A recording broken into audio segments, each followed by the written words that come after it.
아주 오랜만에 저희가 예수님의 이야기로 돌아왔습니다. 우리가 예수님의 이야기를 왜 볼까요? 여러분, 예수님은 하나님의 아들이십니다. 말씀이신데 그분이 이 땅에 사람의 몸을 입고 이 땅에 오셨습니다. 그리고 33년을 사셨어요. 우리를 위해서 십자가에 죽으셨고 또 우리를 위하여 다시 부활하셨습니다. 그는 우리의 구세주이시고 주님이십니다. 따라서 우리가 이분을 알아야 됩니다. 복음서는 예수님의 그 행적을 기록을 했습니다. 위인전과 같은 거죠. 그죠? 위인전과 같은 것입니다. 그러나 위인전과 같은 것이로되 복음서의 기자는 가장 중요한 포커스를 예수님의 십자가와 부활, 여기에 포커스를 맞추고 성경을 기록합니다. 마태복음만 보더라도요, 마태복음에서 가장 많은 분량을 차지하는 것은 예수님의 십자가와 부활입니다. 예수님의 십자가와 부활이 가장 많은 분량을 차지합니다. 그리고 두 번째로 많은 분량을 차지하는 것이 어딜까요? 예수님이 마지막 예루살렘에서 일주일을 보내신 걸, 십자가와 부활을 포함해서 마지막 일주일의 기간이 가장 많은 행적을 차지합니다. 그리고 그 다음에 차지하는 부분이 뭘까요? 예수님의 마지막 6개월입니다. 마지막 6개월의 포커스를 또 맞춰서 거기다가 이제 예수님 행적을 기록합니다. 그 다음에 이제 공생애 3년 반을 이제 기록을 합니다. 그러다 보니까 30살까지 30살 정도까지의 기록은 거의 없습니다. 포커스는 예수님의 십자가 부활에 맞춰져 있는 것입니다.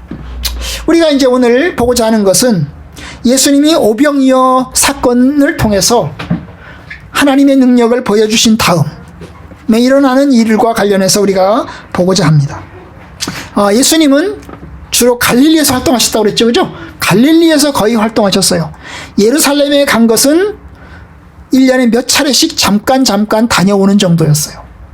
잠깐 다녀오는 정도였고, 그 다음에 주로 갈릴리에서의 삶을 기록합니다. 마태복음 우리가 읽었는데 이 마태복음서는 갈릴리에서의 기록이 가장 이제 많고, 예루살렘의 기록은 이제 우리가 16장으로 넘어가면 그때부터 예루살렘으로 올라가는 장면부터 이제 보게 될 건데요. 그것이 6개월입니다. 6개월이요. 예수님이 3년 반 중에서 6개월을 남겨놓고 예루살렘으로 올라가기 시작을 하는데 그 16장에서 시작됩니다. 그럼 15장까지는 갈릴리에서의 행적을 주로 보여주고 있는 것입니다. 오늘도 역시 갈릴리에서 일어난 사건 가운데 한 대목을 우리가 보기를 원합니다. 그게 뭘까요? 예수님께서 사람들의 질병을 치료했다는 거예요. 적극적으로 치료한 게 아니고요, 수동적으로 치료하셨어요. 14장을 보시면 사람들이 예수님께 옵니다. 그죠? 아픈 사람들이 몰려와요. 그곳 사람들이 예수신 줄 알고 그 근방에 두루 통지해서 모든 병든 자를 예수께 데리고 와서 사람들이 몰려옵니다. 그래서 이제 그들이 와서 뭐 하나요? 예수님의 옷자락이라도 손을 만지고 싶어하는, 예수님의 옷자락이라도 손을 대면 병을 낫지 않을까, 그래서 예수님을 만지려고 하는 이런 사람들이 와서 결국 고침을 이제 입는 장면이 14장에 나오는 것을 봅니다. 적극적으로 고치시는 게 아니고, 적극적으로 고치시는 일은 거의 안 해요. 수동적으로 고치세요. 왜냐? 예수님이 오신 목적은 병 고치는 게 목적이 아니거든요. 병 고치는 게 목적이 아니에요. 그렇기 때문에 수동적으로 고치세요. 우리가 그 다음 장면에 보는 것도 예수님이 이제 또 딴 데 가서 가난한 여자의 그 이제 그 가족의 질병을 고치시는데요. 그것도 역시 수동적으로 고쳐요. 굉장히 수동적으로 고치는 걸 볼 수가 있는데, 어쨌든 예수님은 오신 목적이 병 고치는 게 목적이 아니고 어때요? 십자가에 죽으시고 부활하는 게 목적입니다. 부활하는 게 목적. 그래도 예수님을 의지하고 주님께 나아가는 사람들은 하나님께서 은혜를 베푸시고 긍휼을 베푸십니다. 이게 이제 14장 35절 36절에 나와 있는 내용입니다. 그래서 이 말씀에 의지해서 여러분들은 적극적으로 주님을 의지하고 나가면서 또 하나님께 기도하고 구하고 이렇게 해서 응답받는 일들이 있기를 주님의 이름으로 축원합니다. 자, 15장에 들어서면 예수님께서 뭘 하시나요? 이제 바리새인 서기관들과 논쟁을 합니다. 논쟁을 하기 시작합니다. 그것이 이제 오늘 우리가 읽은 내용입니다. 여기 15장에 오면서 어떤 사람들이 예수님을 찾아옵니다. 어떤 사람들이 찾아와요? 바리새인과 서기관들이 예수를 찾아옵니다. 이 사람들은 어디서부터 왔어요? 예루살렘에서부터 왔어요. 여러분, 예루살렘에서 갈릴리까지는 굉장히 멀어요. 굉장히 멀어요. 몇백 킬로나 되는 거예요. 그 몇백 킬로나 되는 거리를 그들이 찾아왔습니다. 며칠 걸려야 되는 거예요. 걸어서만 며칠 걸려야 오는 거리를 그들이 걸어서 찾아온 것입니다. 왜 찾아왔을까요? 예수님 말씀 배우려고 찾아왔나요? 아니죠. 예수님을 조사하기 위해서 찾아왔어요. 예수님을 조사하기 위해서 예수님에 대한 소문을 들은 거예요. 예수라는 인간이 지금 갈릴리 지방에서 지금 사람들을 선동하고 있다. 예수라는 인간이 갈릴리 지방에서 지금 사람들을 불러모으고 있다. 도대체 예수라는 인간이 도대체 어떤 작자냐? 한번 가서 조사해봐라. 이래가지고 지금 조사단이 내려온 겁니다. 바리새인과 서기관, 여러분 바리새인은 종교적으로 이제 율법을 준수하는, 율법을 열심히 지키는 사람들을 이야기합니다. 율법사들은, 여기 서기관들은 율법을 연구하는 학자들이에요. 율법을 연구하는 학자들. 그러니까 한편으로 보면 율법을 연구하는 학자들이고 한편으로 율법을 지키는 사람들이죠. 구약의 율법을 연구하고 지키는 사람들이에요. 거기에 목숨을 건 사람들이에요. 거기에 목숨을 건 사람들. 굉장히 열성파들이죠. 열성파들입니다. 이들이 찾아온 겁니다. 왜 찾아왔어요? 예수가 도대체 율법을 지키나 안 지키나? 율법을 지키나 안 지키나? 이미 율법을 안 지킨다는 소문이 퍼지고 있는 거예요. 왜냐하면 우리가 이전에 우리가 보았지만 예수님은 안식일날 아픈 사람들을 고쳤어요. 그죠? 안식일날은 병 고치면 안 돼요. 그런데 안식일날 병을 고쳤어요. 예수님이 안식일날 제자들과 함께 가다가 밀밭 사이를 지나다가 밀리삭을 잘라서 비벼서 먹었어요. 그죠? 안식일날 아무 일 하면 안 돼요. 그런데 이미 안식일날 뭔가를 하고 있다고요. 이렇기 때문에 이들이 예수님에 대한 조사를 해서 고발하기 위해서, 고발하고 고소하기 위해서 지금 첩자들을 내보낸 것입니다. 첩자들을 내보낸 거예요. 그래서 그들이 이제 찾아왔어요. 어떻게 하면 예수를 올무에 넣어서 올가미를 씌울 수 있을까? 그래서 찾아온 것입니다. 찾아와서 이제 보니까 뭘 봤을까요? 음식 먹는 걸 봤어요. 예수님의 일행들이 음식을 먹는 걸 봤어요. 마가복음에 의하면 제자들이 음식을 먹는데 그 음식을 먹으면서 규정을 지키지 않는 것을 봤습니다. 그래서 이제 15장 2절에 보니까 뭐라고 얘기하냐면 당신의 제자들이 어찌하여 장로들의 전통을 범하나이까? 떡을 먹을 때에 손을 씻지 아니하나이다. 그래서 이제 뭘 걸고 넘은 거죠? 걸고 넘어진 거죠? 음식을 먹을 때 손을 씻지 않았다는 거죠. 음식을 먹을 때 손을 씻지 않았다. 이걸 이제 문제 삼아서 예수님에게 따지기 시작하는 것입니다. 여러분, 이게 위생상의 문제인가요? 여러분, 우리는 이제 음식을 먹을 때 손을 씻고 먹으라고 합니다. 그죠? 저는 그게 잘 안 됩니다. 음식을 손 안 씻고 먹을 때도 많습니다. 그죠? 근데 여러분, 이 위생상의 문제인가요? 여러분, 여러분, 떡 먹을 때 손을 씻지 않았습니다. 왜 위생적인 문제를 지키지 않습니까? 여러분, 위생적인 문제는 걸고 넘어질 게 아니에요. 여러분, 위생상의 문제를 안 지켰다고 고소하나요? 고발하나요? 안 하잖아요. 그죠? 고발 안 하잖아요. 그런데 여러분, 위생상의 문제가 아니고 이게 뭐예요?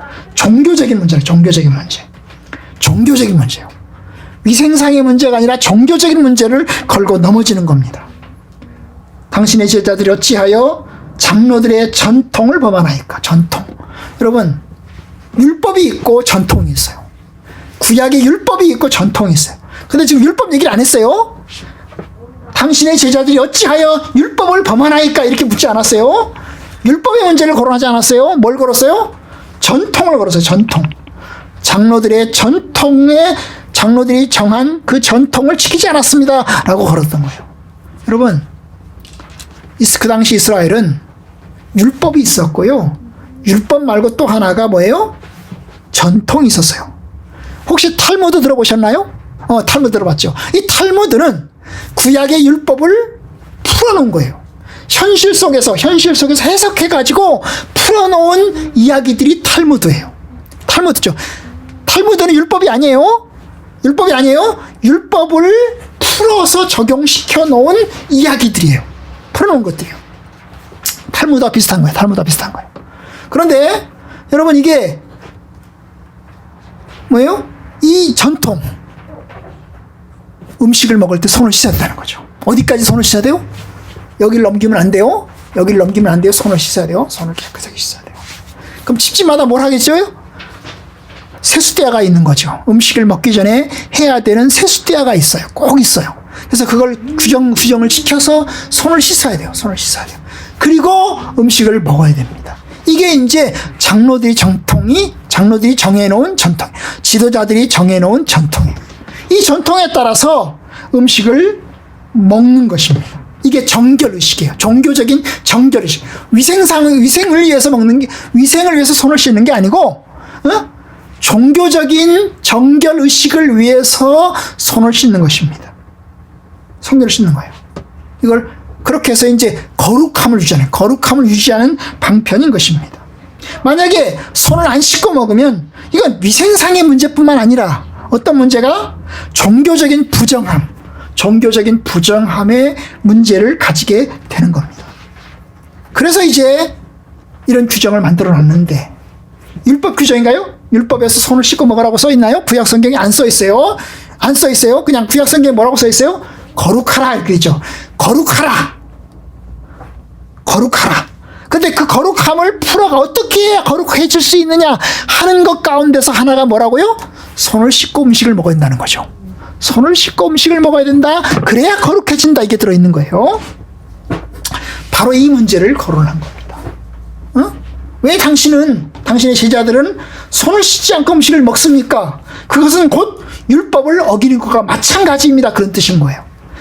장로들의 전통인데 그것은 곧 율법을 어기는 것과 마찬가지입니다. 그런 뜻인 거예요. 당신이 지도자라고 그러는데, 당신이 이스라엘을 가르치는 선생이라고 그러는데 왜 당신은 그걸 똑바로 안 가르칩니까? 그런 뜻인 거예요. 그런 뜻인 거죠. 그런데 여러분, 제자들은 손을 안 씻고 먹었어요. 그럼 제자들만 안 씻고 먹었을까요? 여러분, 예수님도 안 씻고 먹었어요. 이게 예수님은 손을 잘 씻었는데 제자들이 안 씻었다. 이게 말이 안 되잖아요. 그죠? 예수님도 안 씻었어요. 제자들도 안 씻었다고요. 그러니까 예수님도 전통을 어긴 거죠. 그죠? 전통을 어긴 거죠. 제자들도 어겼을 뿐만 아니라 예수님도 어겼던 것입니다. 그래서 그걸 따지니까 주님이 대답하십니다. 아, 미안하다. 잘못했다. 어겼네.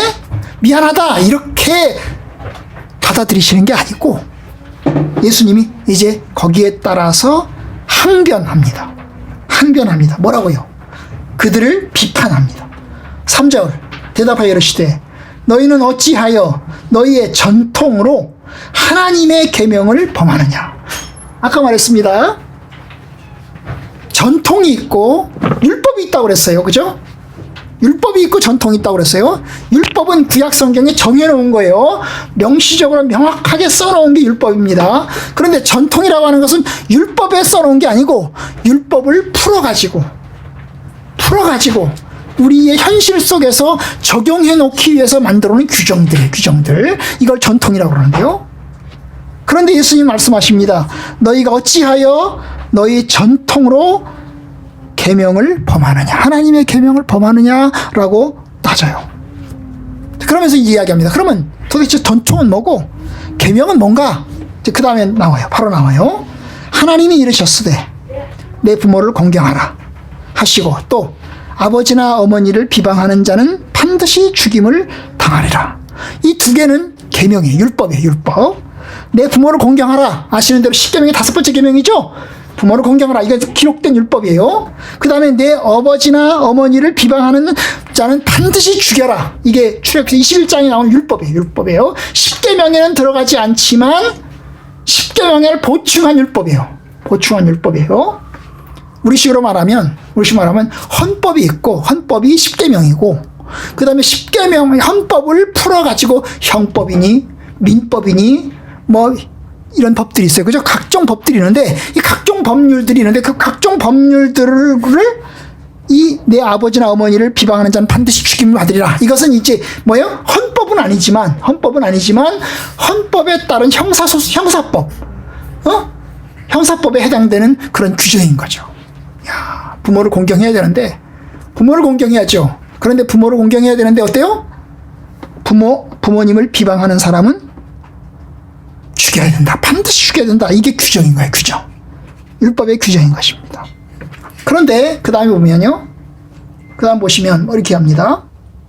5절. 그런데 그렇게 정해져 있는데, 율법에는 4절에 있는 것처럼 그렇게 정해져 있는데 5절에 의하면 너희는 이르되 누구든지 아버지에게나 어머니에게 말하기를 내가 드려 유익할 것이 하나님께 드림이 되었다고 하기만 하면 부모를 공경할 것이 없다 하여 너희의 전통으로 하나님의 말씀은 폐하는도다, 이렇게 얘기합니다. 자, 이게 무슨 소리냐면요, 여러분, 부모를 공경하라는 말 가운데는 어떤 뜻이 들어있죠?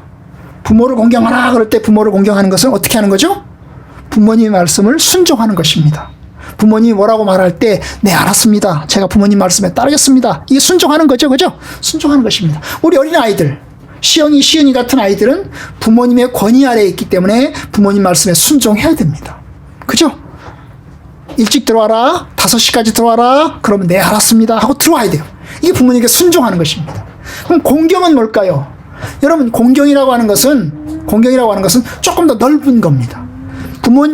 여러분 이제 나이가 들었습니다. 이제 어른이 됐습니다. 여러분이 나이가 어른이 됐습니다. 다 30살이 넘었고 그 다음 40살이 됐습니다. 그럼 이제 어떻게 합니까? 부모님은 나이가 들어서 연로하신 노인이 되셨습니다. 그럼 어떻게 해야 됩니까? 병원 가야 될 일 있으면 부모님을 모시고 가는 겁니다. 그죠? 또 용돈도 드리는 것입니다. 그죠? 부모님에게 용돈을 내가 열심히 일을 해서 거기서 받은 소득 가운데서 일부를 또 부모에게 용돈으로 또 드려야 되는 겁니다. 드려야 되는 거죠. 그게 공경이에요, 공경. 부모님 말씀에 순종할 필요는 없어요. 부모님이 지시도 안 해요. 이제 다 컸으니까. 다 큰 어른한테 뭐라고 얘기하겠어요? 다 큰 어른한테 뭐 몇 시까지 들어와라, 그 다음에 뭐 해라, 이렇게 얘기 안 하잖아요. 그죠? 얘기 안 합니다. 그건 자기들이 알아서 해야 돼요. 내가 몇 시에 나가고 몇 시에 들어오고 무슨 옷을 입고 뭐 하는 건 본인이 알아서 선택할 일이에요. 근데 뭘 해야 되죠? 이제 자기가 자기의 생활을 양육해 가면서 이제 노인이 되신 부모님들에게 생활비도 좀 드리고, 또 안부 전화도 드리고, 병원에 갈 일이 있으면 모시다 드리는 일도 하고, 이게 이제 부모님을 공경하는 것입니다. 그러니까 순종하고 공경이 조금 다른 거죠. 그죠? 좀 다른 거예요. 그런데 내 부모를 공경하라는 말 가운데는 이 두 가지가 다 들어있는 거예요. 순종하는 것도 들어있고요, 공경하는 것도 들어있고, 이게 다 들어있어요. 다 들어있어요. 그런데 여러분, 이게 또 하나의 전통 속에 이런 전통, 바리새인들이 이런 전통을 만든 거예요. 여러분, 바리새인들은 하나님을 믿는 것이 최선입니다. 하나님을 믿는 것이 가장 최고의 목표예요. 그죠? 하나님 앞에 열심히 신앙생활하고 11조 생활하고 하나님께 헌금 드리고 또 하나님 앞에 예배 드리고, 이게 굉장히 중요한 그들의 믿음 생활인 것입니다. 하나님을 사랑을 했잖아요. 내 마음을 다하고 목숨을 다하고 뜻을 다해서 하나님 사랑하라고 했잖아요. 하나님을 신실하게 사랑해야죠. 그런데 하나님을 사랑하는데 동시에 뭐래요? 부모님을 공경해야 하잖아요. 그죠? 하나님을 사랑하고 부모님도 공경해야 되잖아요. 그죠? 그런데 그들이 이제 규정을 하나 만들어 놨어요. 무슨 규정이냐면 고르반이라는 규정을 만들었어요. 이 고르반이라는 규정이 뭐냐 하면 이런 거죠. 부모님에게 용돈을 드려야 됩니다. 부모님은 용돈을 드려야 되는데 부모님이 말합니다. 얘야, 왜 나한테 용돈 안 주냐? 이렇게 이야기하면 그 자녀가, 제가요 부모님께 드릴 용돈을요 제가 하나님한테 헌금으로 바쳤어요. 하나님한테 헌금으로 바쳤어요. 하나님 부모님께 드릴 용돈을 하나님한테 헌금으로 바쳤어요. 그렇게 이야기만 하면 이게 하나님께 바쳤어요 라고 하는 게 고르반이에요. 그걸 고르반이라고 그러거든요. 하나님께 바쳤어요 라고 이야기만 하면 부모님께 드려야 될 용돈은 안 줘도 되는, 면제받는 거예요. 면제받는 규정을 하나 만들어 놨어요. 왜 만들어 놨을까요? 한마디로 말하면 예배당에 돈을 많이 끌어모으기 위한 수작인 거죠. 그죠? 예배당 돈을 많이 한편으로 좋게 말하면 하나님을 열심히 섬겨라, 하나님을 최대한으로 공경하라, 이런 규정을 위해서 만들어 놨지만 또 다른 한편에서 뭐예요?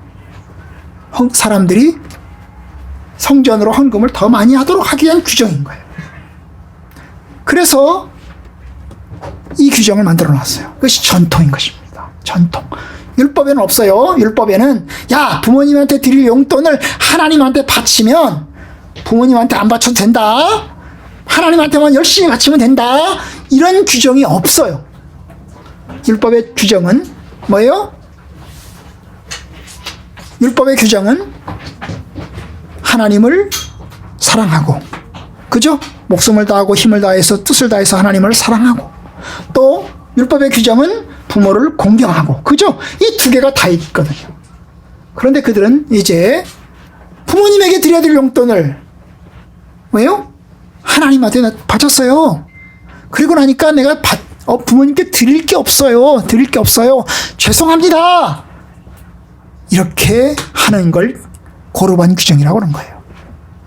뭐 하나님을 잘 믿는 부모는 그럴 거예요. 야, 그래, 나한테 줄 거 하나님한테 바쳤으니까 참 잘했다. 하나님을 열심히 믿어라. 이렇게 할 수도 있지만, 아니 이놈의 새끼가 왜 그딴 짓을 했을까? 이렇게 하지 않겠어요, 그죠? 그렇게 할 겁니다, 아마. 여러분, 이걸 규정인 거예요. 그래서 이제 예수님이 이야기하는 게 뭐냐면, 야, 너희가 부모님한테 드려야 될 거, 아버지나 어머니에게 드려야 될 거를 내가 드려서 유익할 것이 하나님께 드렸습니다. 부모님께 드리면서 유익하게 될 내 것을 내가 하나님께 드렸습니다. 라고 하면 부모님은 공경할 필요가 없다는 규정을 만든 거죠. 이 고르반 규정이라고 그랬어요. 결국 뭡니까? 전통으로 하나님의 말씀을 뭐예요? 패하는 것이 된 거예요. 무시하는 것이 된 거지요. 원칙적으로 하면 여러분 부모님께 드려야 될 용돈을 하나님께 드렸으면 그 드린 건 드린 거고 그래도 부모님께 해야 될 의무는 남아있는 거잖아요. 그죠? 부모님께 공경하고 드려야 될 건 남아있긴 남아있는 거잖아요. 그죠?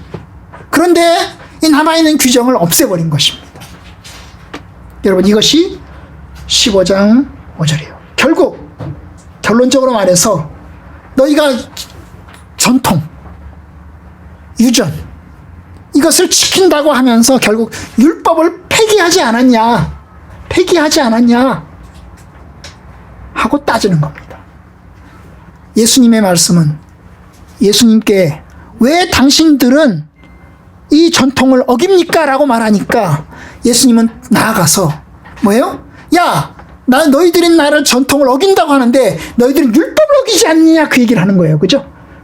전통보다 훨씬 더 중요하고 값어치가 있고 의미가 있는 직접적인 규정이 나와 있는 그 율법을 어기지 않느냐라고 따지는 겁니다. 그래서 이제 예수님이 이야기를 한 거예요. 7절 외식하는 자들이여 이사야가 너희에 관하여서 잘 예언하였도다. 이 백성이 입술로는 나를 공경하되 마음은 내게서 멀도다. 사람의 계명이 이 전통이에요. 전통 혹은 장로들의 전통, 사람의 계명으로 교훈을 삼아서 가르치니 나를 헛되이 경배하는도다 하였느니라. 결국 구약의 이사야서의 말씀을 통해서 이 바리새인과 서기관들이 얼마나 하나님의 말씀을 어기는지, 얼마나 하나님에게서 벗어났는지를 뭐예요? 강력하게 책망하시고 비판하신 것입니다. 그리고 난 다음에 예수님 이제 사람들에게 이야기를 합니다. 10절 무리를 불러 이르시되 듣고 깨달아라. 입으로 들어가는 것이 사람을 더럽게 하는 것이 아니라 입에서 나오는 그것이 사람을 더럽게 하는 것이니라. 아마 입으로 들어가는 것은 손 씻지 않고 음식을 먹는 걸 겁니다. 그죠? 그런데 그죠? 위생을 지키지 않고 정결 의식을 지키지 않고 음식을 먹는 것, 결국 이것이 입으로 들어가는 거죠. 그런데 이것이 사람을 정말로 더럽게 하는 것은 아니다. 반대로 입에서 나오는 것이 사람을 더럽게 한다. 입에서 나오는 건 뭘까요? 그건 뒤에 가서 나오니까요. 넘어갑시다. 그러자 12절 제자들이 와서 이제 이야기를 합니다. 제자들이 나와서 이르되 12절 바리새인들이 이 말씀을 듣고 걸림이 됐습니다. 예수님의 말씀을 듣고 바리새인들이 뭘 했다고요? 걸림이 됐습니다. 걸림이 뭐죠? 예? 걸림이 나요? 마음이 예수님을 향해서 적대감을 가지고 예수님 말씀을 받아들이지 못하고 예수님 마음 뭐예요? 올걸걸감을 꽉 씌워가지고 저놈은 내가 죽여버려야겠다. 저 가만두면 안 되겠다 하는 그 적대 감정을 더 많이 가지게 됐습니다. 그 말이에요. 전통을 무시한 거짓 선생이라고 예수님께서 비판했잖아요. 그죠? 바리새인의 말을 듣고 미안하다, 내가 잘못했다 하고 수용을 했으면은 괜찮았을 텐데, 바리새인의 말에 강력하게 반박을 하고 공개적으로 비난을 했으니, 여러분, 예수님의 말씀을 듣고 바리새인들이 마음이 편치 못하죠. 굉장히 부글부글 속으로 엄청나게 부글부글 끓겠죠.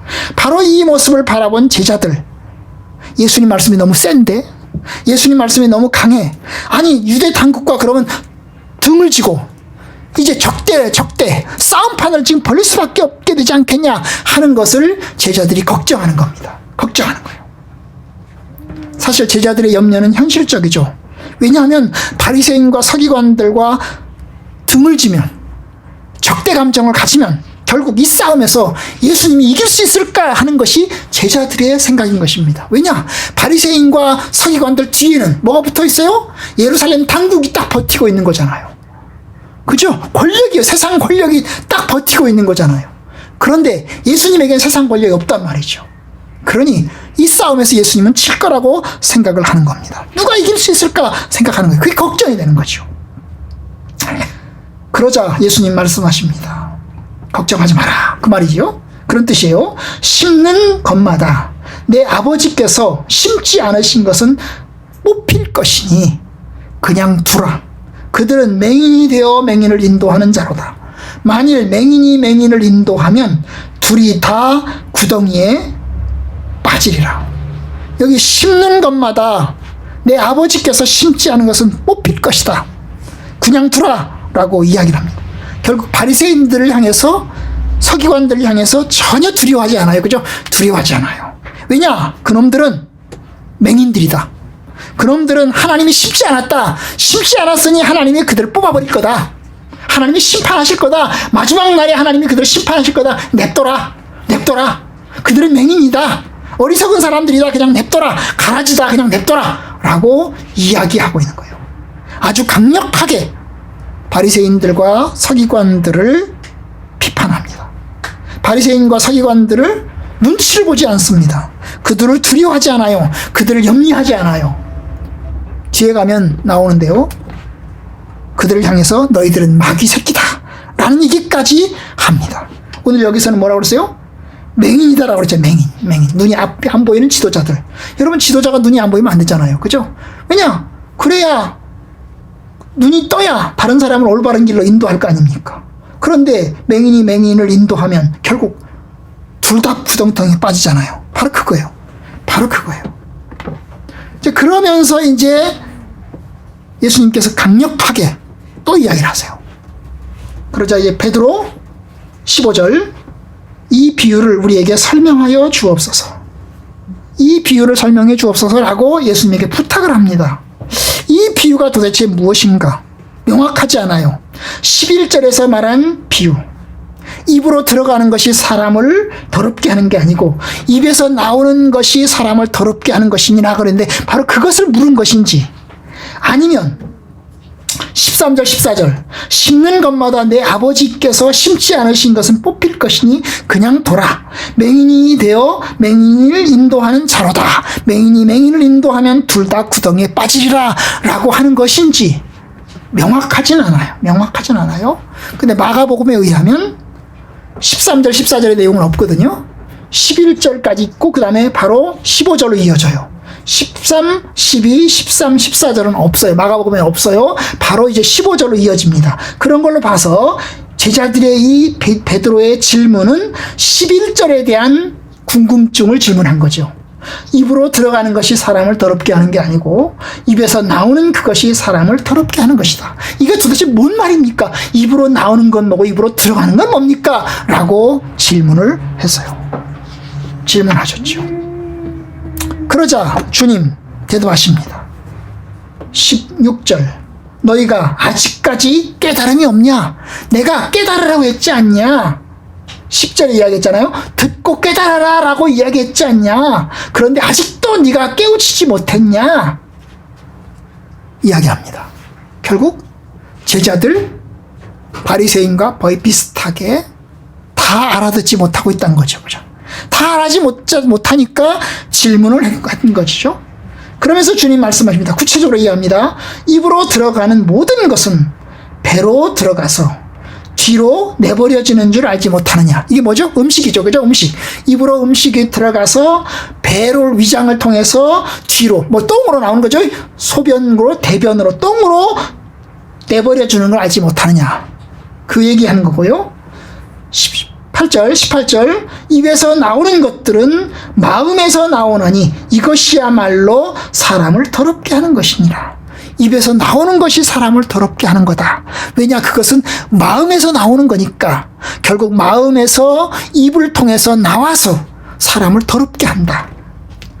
그러면 그건 뭘까요? 19절 마음에서 나오는 것은 악한 생각과 살인과 간음과 음란과 도둑질과 거짓 증언과 비방이니 이런 것들이 사람을 더럽게 하는 것이고 씻지 않는 손으로 먹는 것은 사람을 더럽게 하지 못하느니라. 이것이 예수님의 가르치심이십니다. 결국 뭐예요? 주님의 마음은, 주님 말씀은 겉으로 보는 위생상의 문제, 손을 씻지 않고 음식을 먹어서 들어가는 것이 사람을 부정하게 만들지 못한다는 거죠. 제가 얘기했어요. 여기서 말하는 부정은 위생의 문제라고, 무슨 위생의 문제가 아니라고 그랬어요. 그죠? 분명히 손을 씻지 않고 먹으면 위생적으로 몸이 좋지 못해요. 그죠? 좋지 못해요. 씻지 않고 먹으면 위생적으로 좋지 못해요. 그래서 손을 씻고 음식을 먹어야 돼요. 저는 그걸 잘 못 지키지만 손을 씻고 음식을 먹어야 돼요. 뭐 심지어는 뭐 화장실을 갔다 오면 손을 3분 동안 씻으라면서요. 그죠? 뭐 여기저기 비누칠해가지고 꽉꽉 씻으라고 한다면서요. 그런데 그렇게 씻는 사람이 10%도 안 된다면서요. 그죠? 실제로 규정을 지키는 사람은 몇 명 안 돼요. 뭐 그냥 저도 화장실 가서 나오면요 손을 대충 물에다가 이렇게 해가지고 몇 번 헹궈가지고 그냥 막 끝내거든요. 비누칠 안 하거든요. 위생상의 문제를 얘기한 게 아니에요. 여기서 말하는 것은 종교적인 거룩함. 손을 씻고 먹으면 종교적으로 거룩하고 이게 아니라는 거지요. 그게 아니라는 겁니다. 위생상의 문제는 분명히 있겠지만 그러나 입으로 들어가는 것이 결국 손을 씻지 않고 음식을 먹는 것이 부정함에 이르는 것이 아니고 정말 부정한 것은 입에서 나오는 것인데 결국 이것은 마음에서 나오는 악한 생각들이 악한 삶으로 나타나서 결국 그 사람을 전체를 더럽게 하는 것이다. 이것이 주님의 말씀인 것입니다. 여러분 여기서 이제 제가 오늘 말씀을 통해서 제가 한두 가지 이야기를 드리고 말씀을 맺으려고 합니다. 우선 예수님께서는 하나님의 말씀, 율법을 굉장히 중요하게 생각하고 계십니다. 전통보다도 하나님의 말씀, 율법을 매우 중요하게 생각합니다. 여러분 전통은 사람들이 만든 것입니다. 인간 사회를 유지하기 위해서 공동체와 집단을 유지하기 위해서 사람은 전통을 만들었습니다. 그런데 전통은 하나님의 말씀 자체는 아닙니다. 전통은 유익하고 좋은 것일 수 있습니다. 하지만 전통 자체가 하나님의 말씀은 아니라는 것입니다. 왜냐하면 나쁜 전통도 있거든요. 좋은 전통도 있지만 나쁜 전통도 있습니다. 손을 씻어야 된다는 것, 그리고 고르반 제도라고 하는 것, 이런 것들은 하나님을 사랑하고 섬기는 것을 최우선적으로 놓는 것이긴 하지만 결과적으로 하나님의 말씀을 훼손하였습니다. 그렇기 때문에 주님은 율법을 더 우선시하고 있는 것을 보게 됩니다. 예수님은 실수로 손을 안 씻은 게 아닙니다. 제자들 일부러 실수 손을 안 씻은 게 아닙니다. 왜냐하면 어느 집에 들어가면 세숫대와 물통 다 준비해 놓습니다. 손님이 들어가잖아요. 그러면 세숫대와 물통 준비 다 해놓습니다. 그럼 다른 사람들은 다 씻어요. 다른 사람들은 다 씻는데 예수님과 제자들은 손을 안 씻는 겁니다. 사람들이 씻고 있잖아요. 그럼 같이 씻어주면 되잖아요. 그런데 다른 사람들은 다 씻고 있는데 예수님은 안 씻는 거예요. 일부러 안 씻는 겁니까? 실수로 안 씻는 겁니까? 일부러 안 씻는 겁니다. 왜 안 씻을까요? 사실 씻는다고 해서 해로운 것도 없어요. 어느 정도 예의를 갖춘 것이 될 것입니다. 그럼에도 불구하고 예수님은 손을 안 씻어요. 일부러 안 씻어요. 왜요?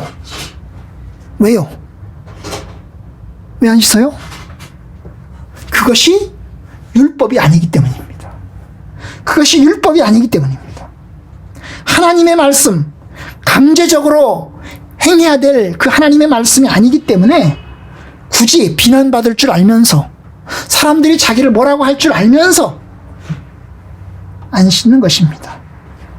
여러분, 예수님은 그 어김을 통해서, 그들의 전통을 어기는 것을 통해서 그들이 율법을 어기고 있음을 보여주려고 하시는 겁니다.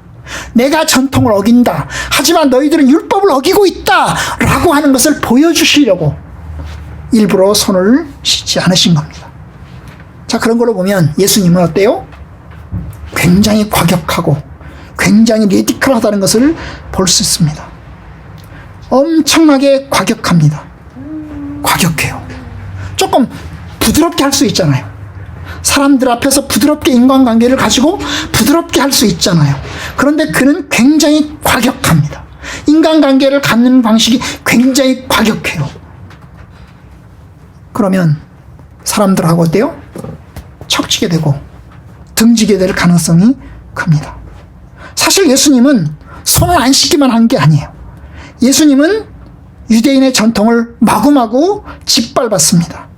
세리와 죄인들과 같이 먹었습니다. 여러분, 종교적으로 거룩한 사람은 세리와 그 다음에 죄인들과 음식을 같이 먹으면 안 됩니다. 그들의 집에도 들어가서는 안 됩니다. 그런데 그 예수님은 세리와 죄인들의 집에도 들어가셨습니다. 예수님은 안식일의 병자를 고치셨습니다. 그리고 세리 같은 자를 제자로 불렀습니다. 예수님 12제자 가운데 세리가 한 사람 포함되어 있죠. 세리 같은 사람도 제자로 불러드렸습니다. 좀 더 거룩하고 깨끗하고 고상한 사람들을 불러드려야 되는데 그렇지 않았습니다. 왜요? 여러분, 하나님의 율법이 가르치는 바를 명확하게 하기 위해서입니다. 그런 면에서 예수님은 굉장히 급진 과격파에 속합니다. 급진 과격파에 속해요. 여러분, 이게 예수님의 모습입니다. 우리가 믿는 예수님은 부드럽고 유하고 사랑이 많으시고 아주 여유로우신 분이 아니고 굉장히 과격하고 굉장히 레디컬하신 분이십니다. 그런데 여러분, 하나님의 뜻을 따른다는 것은 굉장히 레디컬하고 과격한 것입니다. 여러분, 레디컬이라고 하는 게 무슨 뜻인 줄 아세요? 영어로 레디컬하다 그래요. 레디컬하다는 말을 우리나라 말로 번역하면 과격하다 그 말이에요. 급진적이다 그 말이에요. 이 과격하다, 급진적이다고 하시 레디컬하다인데, 레디컬이라고 하는 게 뜻은요, 뿌리라는 뜻이 있습니다. 뿌리. 나무의 밑에 뿌리. 그래서 어때요? 뿌리를 건드리는 거죠. 아주 레디컬하다는 말은 뭐예요? 근본적인 것을 건드린다는 뜻이 들어있어요. 예수님은 근본적인 것을 건드리는 거예요. 그 근본적인 게 뭐예요? 너희가 하나님의 사람이라고 하면서 율법은 왜 안 지키냐? 이거죠? 나한테 율법을 안 지킨다고 지금 너희들이 따지고 있는데, 너희들이 전통을 어긴다고 따지고 있는데, 너희들은 어떠냐? 너희들은 율법을 지키지 않고 있다라고 따지는 겁니다. 여러분, 굉장히 급진적으로 여겨지는 것입니다. 유대교가 그만큼 하나님의 율법에서 벗어나 있다는 거죠. 그 당시 예수님 당시 유대교가 그만큼 하나님의 율법에서 많이 벗어나 있는 것을 보여주는 것입니다. 여러분, 우리의 교회는 어떨까요? 하나님이 보시면 우리가 성경에서 잘 준수하고 있다고 보실까? 아니면 어기고 있다고 보실까? 그 부분에서 우리는 우리 자신을 좀 돌아볼 필요가 있어요. 예수님께서 이제 제자들에게 이렇게 이야기하시면서 또 교회들을 통해서 말씀하셨잖아요. 사도 바울이 교회들에게 주신 서신들을 보면 교회들이 하나같이 연약한 문제들을 가지고 있어요. 고린도전서, 갈라디아서 이런 교회들을 보면 연약한 문제들을 가지고 있어요. 근데 어떤 문제들은 사람이 연약하기 때문에 연약해서 갖는 문제들도 있어요. 사람 연약하잖아요. 사람들이 모이면 시끄럽잖아요. 그죠? 사람들이 모이면 삐그덕 됩니다. 부부도 같이 살면서 낯선 사람들끼리 모여가지고 같이 지내다 보면 비득거리고 싸웁니다. 그런데 여러분, 교회도 여러 사람들이 모이다 보니까 생각이 다르고 삶의 방식이 다른 사람들이 모여서 예수 그리스도 안에서 같은 하나님의 사람으로 세워가려고 하니 쉽지 않습니다. 그런데 여러분, 이것은 서로 양보하고 서로 섬기고 서로 조정해가면서 맞춰가는 것입니다. 어떤 사람은 빨리 가려고 합니다. 어떤 사람은 천천히 가려고 합니다. 그럼 어떻게 가야 되죠? 빨리 가는 사람은 좀 속도를 늦춰야 됩니다. 느리게 가는 사람은 어떻게 해야 됩니까? 조금 더 빨리 가려고 했어야 됩니다. 그래서 일렬로 같이 가도록 노력을 해야 돼요. 그죠? 서로 맞춰가는 것입니다. 이것은 하나님께서 우리에게 주신 명령이에요. 서로 사랑하라, 서로 용납하라, 서로 포용하라. 그런데 또 어떤 부분은요, 여러분, 절대로 양보하지 못할 것이 있습니다. 절대로 양보할 수 없는 것이 있습니다. 근본적인 부분은 절대로 양보할 수 없습니다. 사도 바울이 갈라디아서 교회를 향해서 지적합니다. 또 사도 바울이 고린도 교회를 향해서 지적합니다. 죄인은 용납하지 마라. 그 사람을 교회 밖으로 내보내라. 그들과 함께 먹고 마시지 말아라 라고 이야기합니다. 복음의 근본적인 내용과 달라져 있으면 함께하지 못할 것을 이야기하는 겁니다. 여러분, 이단이 우리 교회에 와 있다면 용납해서 되겠습니까? 용납할 수 없죠. 우리가 사랑이 모자라서 용납할 수 없는 게 아니고 하나님의 말씀의 근본적인 진리를 지키기 위해서인 것입니다. 주님은 제자들에게 이야기를 합니다. 내가 내 행위를 아노니 네가 차지도 않고 더웁지도 아니하도다. 네가 차든지 뜨겁든지 하기를 원하노라. 이것은 하나님께서 라오디게아 교회를 향해서 하신 말씀이죠. 너희가 뭐가 되든지 도가 되든지 되어라. 독에 걸을 안 된다.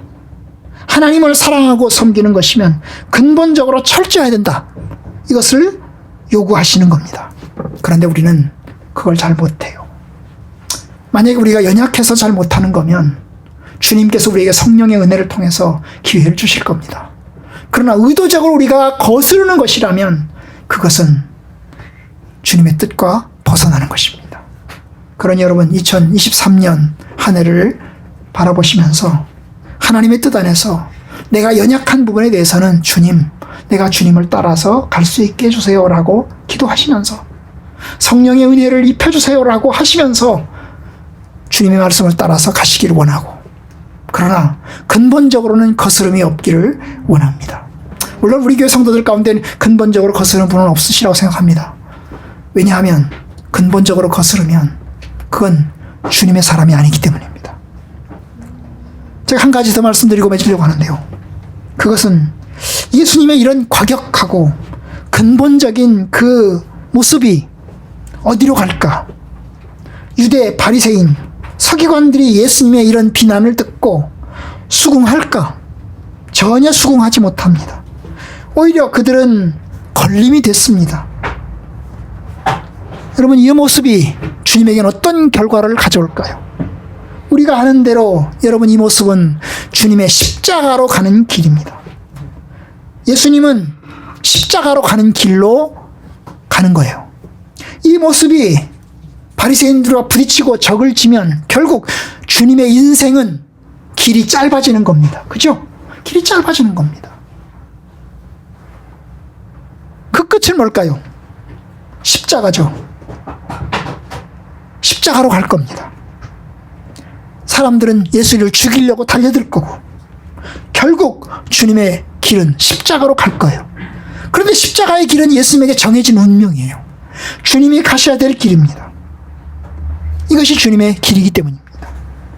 그런데 우리는 주님처럼 갈 수는 없습니다. 우리는 약하고 부족합니다. 그래서 적당히 타협하고 적당히 그냥 주님과 멀어질 때가 많어요. 세상과 좀 더 가까워지고 좀 더 관계를 개선하고 좋게 지내려고 노력할 때가 있어요. 그런데 여러분, 그러다가 우리는 예수님도 놓치고 세상도 놓치게 되는 것입니다.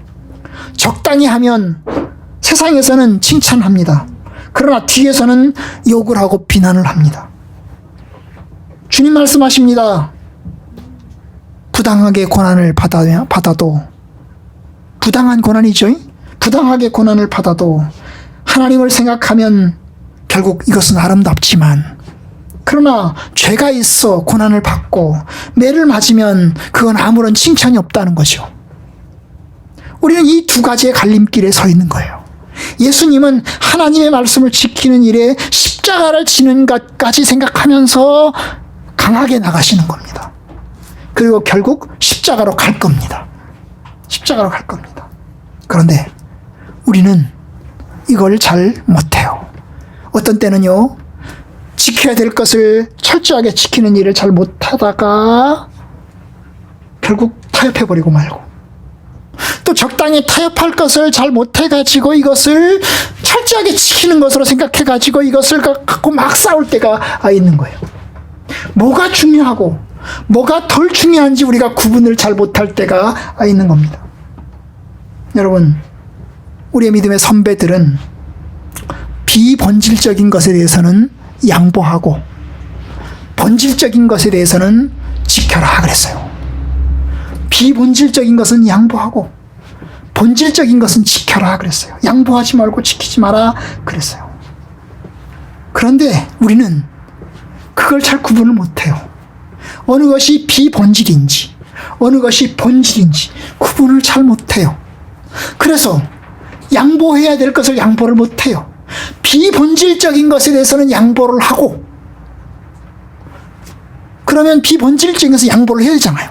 그런데 그 양보를 못하고 비본질적인 것 가지고 싸워요. 목숨 걸고 죽자사자 싸웁니다. 양보할 수 있는 건데 양보 안 하고 죽자사자 싸워요. 그리고 또 본질적인 것은 양보하지 말고 지켜라고 그랬어요. 그죠? 본질적인 건 우리가 양보할 수 없는 것이 있어요. 끝까지 우리가 지켜야 될 것이 있어요. 그것에 대해서는 우리가 양보해서는 안 돼요. 그런데 우리는 그건 양보할 때가 많다니까요. 그걸 구분하는 능력이 우리에게 부족하다 보니까 그럴 때가 많습니다.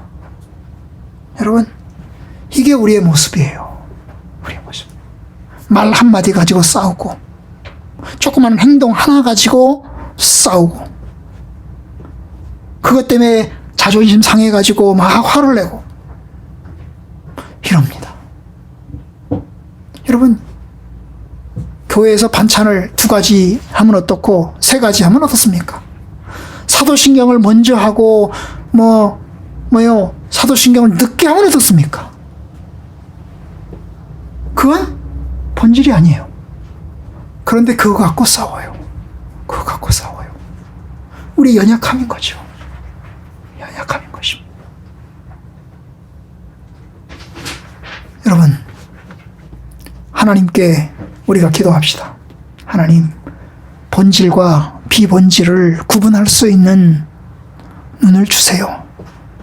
양보할 수 있는 것은 양보할 수 있게 해주세요.